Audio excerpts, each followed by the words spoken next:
All feelings are valid is an expression that we hear thrown quite a lot these days. Some people agree with it, some people disagree with it, but in this video I'd like to share what therapists typically mean by all feelings are valid, to what extent I do and don't agree with this statement, and how I think this statement can become weaponized when it falls into the wrong person's hands. Let's get started.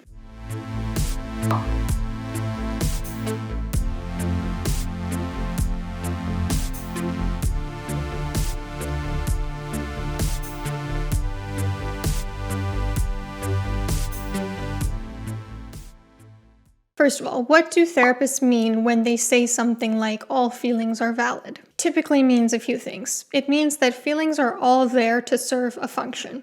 They're all there to help us survive, and there's no such thing as a good or bad emotion. They're just painful emotions and pleasant emotions, but they're all there in order to help us survive, to serve a function. For example, when you feel angry, typically that's because an injustice has occurred.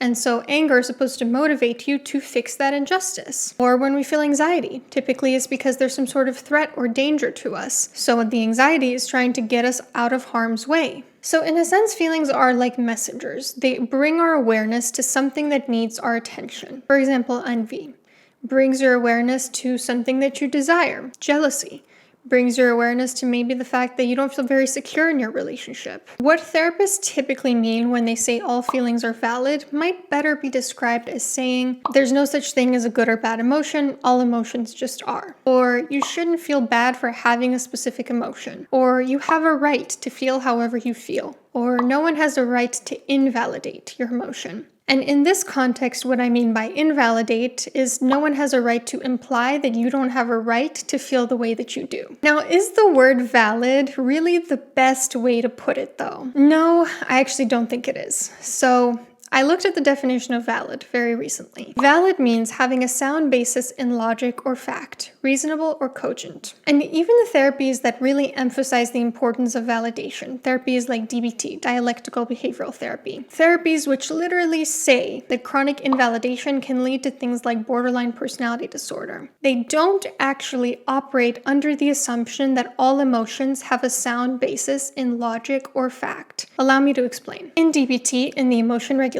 chapter, when you're feeling a painful, powerful emotion, DBT challenges you to ask, does this emotion fit the facts of the situation? Another way of asking that is really, is this emotion valid to feel in this specific situation based on the facts of the situation? DBT recognizes that you have a right to feel that emotion and you should be validated for your right to have it, but also that your emotion might have come up as a result of a cognitive distortion on your end, not necessarily because it fits the facts of the situation, but because for some reason you think it does. Let me give a real life example. Let's say that you are at your daughter's wedding. You get really upset when you find out that you're not sitting at the same table as the bride and groom, because let's say they're sitting at their own table and you're sitting with the other parents. You wanted to sit with them and you start to feel angry. Your emotion urge in that moment is to give your daughter a piece of your mind, to start yelling at her on her wedding day. Now, is this emotion valid in the sense that it's based on logic and fact? No. A bride and groom choosing to sit at their own table at their own wedding is actually not an injustice against you because anger only fits the facts of a situation in which an injustice has occurred. Now, the reason you feel angry in this moment is likely because of a cognitive distortion. You probably felt, at least unconsciously, that their wedding day should be about you, which in fact, it's not. Perhaps due to an underlying sense of entitlement that shapes your emotional experience. So when something isn't about you, it feels like a personal attack, even though, based on the facts of the situation, it shouldn't be. Now, if you were in that moment to actually look at the facts of the situation, you'd realize, oh, no injustice has actually occurred here. The facts of the situation are that my daughter and her new husband decided to sit at their own table, and that's very much their right. And I have a right to feel angry because of whatever brought this up, but I actually don't have a right to react however I want to that anger. So then what is the anger actually trying to communicate to you if it's not communicating that an injustice has occurred? Probably deeper feelings of grief, that you're no longer the number one person in your daughter's life, that you're not up there as the most important person to her sitting at the table with her, that you see someone else has, the way you perceive it, usurped your role. Likely the anger is just masking those feelings of deeper grief, which are signaling to you that you need to look at that grief in the face and you need to process through it. And also probably that you should attend to your entitlement, to the idea that not getting special treatment is an injustice against you because it's causing problems in your relationships. So do you see how, using this example, maybe a better way of saying all feelings are valid would be you have a right to your feelings, or all feelings contain valuable information, because all emotions are actually not rooted in logic and fact. Although even when they're not, they contain important insights for us to look at, and they're also not anything that we should feel bad about. Because again, emotions are neutral. They're neither good nor bad. They're there to help us survive. There is no need to feel ashamed of them. Now let's talk about the difference for a second between emotional reasoning and listening to the messages that your emotions are trying to send.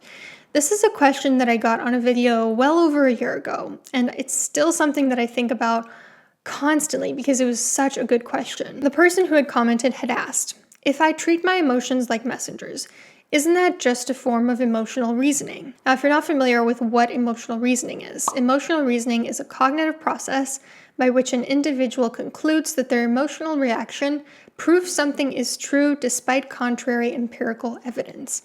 So, for example, saying, if I'm angry, it's because an injustice against me has occurred. Or, if I'm anxious, it's because I'm in danger. And the answer to this question is no. Emotional reasoning operates under the assumption that your emotions always fit the facts. What I'm suggesting is that while your emotions are always trying to communicate something valuable and trying to protect you, they do not always fit the facts. Emotional reasoning is just basically saying, the facts of the situation are whatever my emotions say they are. Whereas a healthier outlook would be to say, my emotions are trying to communicate something to me. Let me first assess if my emotion fits the facts of the situation, then determine exactly what the message is. So using the same example as before, of the mom angry about her daughter not sitting with her at the wedding. If you as the mother say, how dare my daughter not seat me at their table, I'm so angry. My anger means an injustice against me has occurred. Then that's emotional reasoning. But if you instead say, I feel angry, let me get curious, what is that about?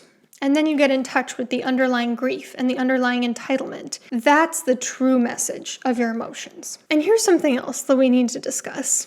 Even if all emotions were valid, even if they all were rooted in logic and fact, that does not give you the carte blanche to act in accordance with your emotion urge.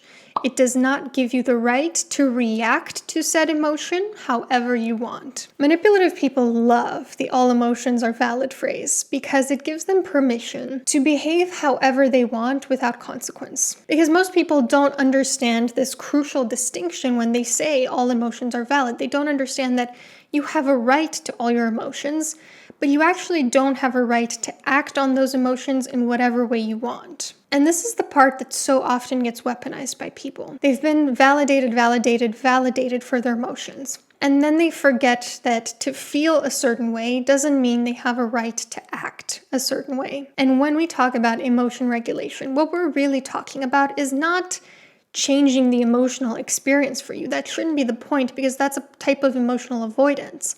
The point should be working with our reactions to those emotions to behave in more adaptive ways. So again, that same example, even if your daughter committed a hate crime against you for sitting with her husband alone at her wedding, does that mean you have a right to ruin her special day by giving her a mouthful? No, of course not.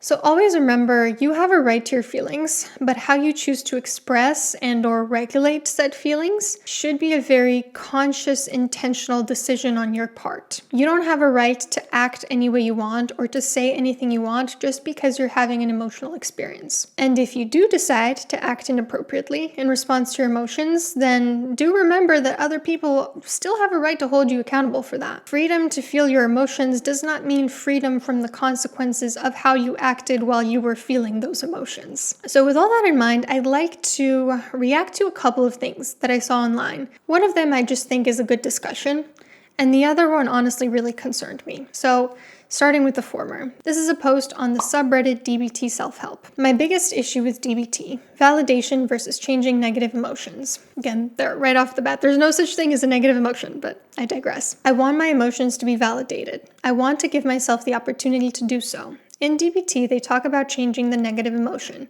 It makes me pretty uncomfortable. After reading The Language of Emotions, I have been comfortable with the idea that all emotions are necessary and have a purpose. As someone with BPD, I have an issue with emotional intensity and having an emotion that's not necessarily appropriate for the situation. For example, I might feel angry over an experience someone had as a child, when instead it might be more appropriate to simply have compassion and wade into the pain with that person. The anger may be justified, seeing as how harming a child violates some of my deepest values, but it isn't the absolute best when making a connection with the person who just shared the darkest shame story with me. I'll always feel angry over things like that. I just don't want to feel so angry that I have to leave the room and scream and cry. I want to sort of hurt with that person. I feel both emotions, the compassion and the rage.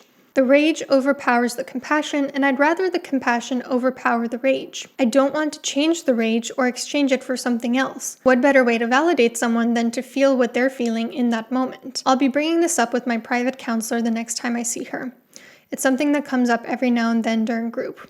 To be clear, because I know how hard this might be to understand and I'm not the best at explaining things, I don't want to change my emotions. I want to observe and describe them, experience them at a manageable and enriching level, express them in a healthy way, not change or exchange them, not invalidate them. I want to listen to what they have to say.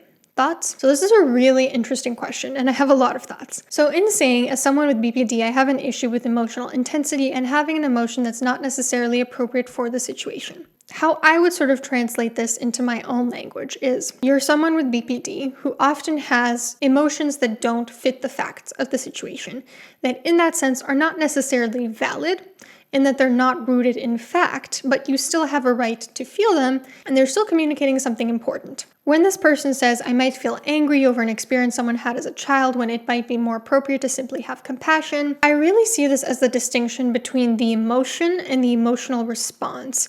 You can feel angry in the moment and still choose to react in a way that's more aligned with compassion.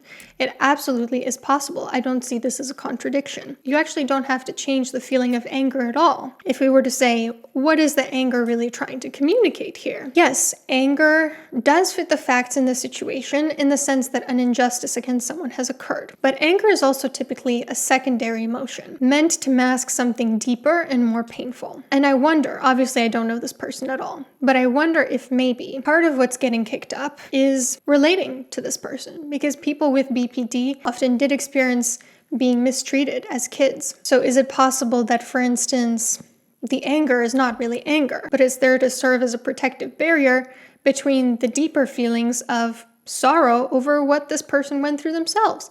Again, don't know this person, I'm just speculating here.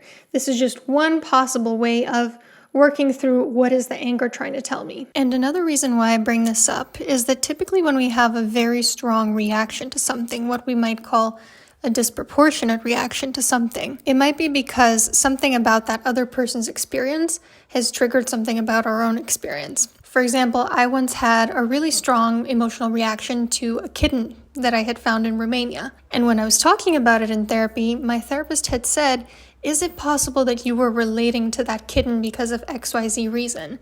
And it was spot on. Now back to the issue of DBT being invalidating or wanting you to change your painful emotions. This is either an erroneous way that someone has described DBT while trying to put it into practice, or a misunderstanding. Because DBT very much balances validation with emotion regulation. So again, validating your right to have that emotion, validating that you're not bad for having that emotional experience, while also working on how do you want to respond to it? How do you want to react to that specific emotion? The two must coexist. You can't really have one without the other. If you go straight into regulating the emotion without validating your right to have it, then it can come off as being insensitive to you. Or if you only validate and you don't regulate it at all, then that can lead to making things worse through your actions. The D in DBT, like someone in the comments actually points out, stands for dialectical, balancing what seems like two opposites at the same time, because in fact they can very much coexist and should coexist. Another pair of opposites that DBT likes to pair is acceptance with change. You need to first accept your emotional experience before you can change how you want to respond to it. And this can be difficult for people to wrap their head around because DBT was specifically created for people with borderline personality disorder who struggled with sort of black and white thinking. And so the very existence of DBT kind of challenges people to wrap their heads around, like, how can two things coexist at once? That's the very premise of DBT. Now, the second thing that I saw recently on the internet that was very concerning to me was in a Facebook group for therapists, in which someone had asked, how is everyone supporting their clients, especially people with uteruses, BIPOC, and LGBTQIA+ clients, through the fear and hopelessness right now? How is everyone supporting themselves? And one of the people commenting said, Wise Mind really helps, which is a skill from DBT that balances emotion and reason. That is the wise mind, the combination of the two. It's, again, a dialectic. And this person had said that the DBT skill wise mind had been really helpful with clients. And someone responded to this person. The issue is when you're trans, BIPOC, working class, etc., these skills often have the effect of gaslighting. My trans clients and I feel unsafe because we are unsafe. Please do not invalidate your client's fear, grief, anger, etc. This is why I am so grateful, and I thank the universe every single day that I'm no longer a therapist. A therapist claiming that it's gaslighting to balance both emotion and reason when working with a client is frankly very concerning to me. Gaslighting, if you don't know, is an abuse technique in which you deny another person's objective reality. Helping clients work through their emotions while also checking the facts of the situation is not gaslighting. It's honestly not even invalidation, which is when a person suggests that they don't have a right to feel the way that they feel. Nowhere in that person's comment did she imply that that person's emotion is automatically invalid. All she said was that it's important to balance both reason and emotion. If the emotion you're feeling is rooted in fact, then there's no need to invalidate anything. I think it's concerning that therapists are now taking the all emotions are valid expression to mean that balancing reason with emotion is an abuse technique. You simply cannot have one without the other when it comes to emotion and reason. When you get only emotion, you get people who feel entitled to act however they want, and to not regulate emotions that might be based in cognitive distortions, no matter what. And when you only prioritize reason, you get people who are very invalidating with themselves, with other people, who shame other people for having emotional experiences. Neither of those is a good thing. You need to have both emotion and reason. The two are complementary, they go together. When you separate them, very bad things start to happen. So my final thoughts are that all emotions serve a function. They're there to help you survive. They're there to give you a message. And you have a right to your emotions no matter what. But sometimes the message is that you're misinterpreting the situation. Not always, but in some cases. And so that's why it's really important to assess first and foremost, is my emotion rooted in logic and fact? Always balance reason with emotion, because the two go hand in hand. When you separate them, that's when you get a recipe for disaster. And always remember that having a right to your emotions does not mean having a right to reacting however you'd like to your emotions. Because again, when that happens, we also start to see issues. Let me know what you thought of this topic, because I know it's really nuanced. I hope you take care and see you soon. I just wanted to let you know that I now have a new course offering available. By now, many of you know the Connection course, a 4+ hour guide on the skills required to healthily initiate, maintain, and end relationships. But now I'd like to introduce Goal Getter, the mindset and habits of winners. This is a 2+ hour course on how to think and take action like a winner, and apply proven techniques to your specific goal. Maybe you have a big goal in mind, maybe you've tried to accomplish it before and haven't had much luck, like maybe you want to try a new fitness routine, get a better paying job, save up for a big purchase, expand your friend group, increase your GPA. It could really be any type of goal: professional, academic, health-related, leisure-related, social, emotional, spiritual, you get the picture. Or maybe you don't have a specific goal right now, but you just want to build the mindset and habits that set you up for success in the future. So what this course contains is 2 hours and 16 minutes of lectures, 11 lessons, 33 concrete steps. These are exercises, journaling prompts, homework assignments, where you actually apply the lectures to your specific goal, and access to a community forum where you can connect with potential accountability buddies and other people taking the course who have a goal in mind as well. I try to make this course as helpful as possible in a couple of ways. One is that I put the exercises after each lesson so that after you learn the knowledge, you apply it to your specific goal. I try to make it very engaging with PowerPoint slides, concrete examples, a mix of lecture and exercises, And these exercises from evidence-based psychological theories, I think, are pretty fun to do. So how it's split up is part 1, you have setting the goal. So this is where you get an introduction to the course, goal setting, and planning how you're going to take action towards it. That part is 27 minutes long. Part 2 is the mindset of a winner. So this is where you learn the mindset of the most successful people and apply proven interventions to help you embody this mindset more fully, and that one is 67 minutes long. And then part 3 is taking action. So learning and applying the actual habits of winners in the action stage using 8 steps. This one is 41 minutes. It's currently $99 during the launch sale, after which it'll be back to its full price of $120. You can click the link in bio or up here.